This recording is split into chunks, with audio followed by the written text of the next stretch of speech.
It's not often you get to see such a rare and expensive car sitting so nonchalantly in an alley, of all places, yet there's why this Vanquish Zagato Volante was spotted. The images were taken in London by Ulrika_NL, showing the convertible version of the gorgeous Vanquish Zagato wearing a red, carbon fiber-infused exterior and a dual-tone red and black leather interior. Aston Martin first launched the car at Pebble Beach in 2016, where they also announced that they would only be making 99 units of the soft top, the same limited number as the hardtop.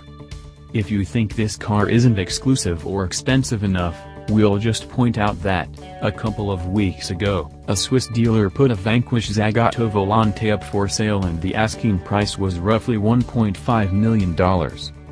Aside from its bespoke design, the Vanquish Zagato Volante features a 5.9-liter naturally aspirated V12 with 592 horses, which enable it to sprint from 0 to 60 miles per hour, 96 kilometers per hour, in just 3.7 seconds.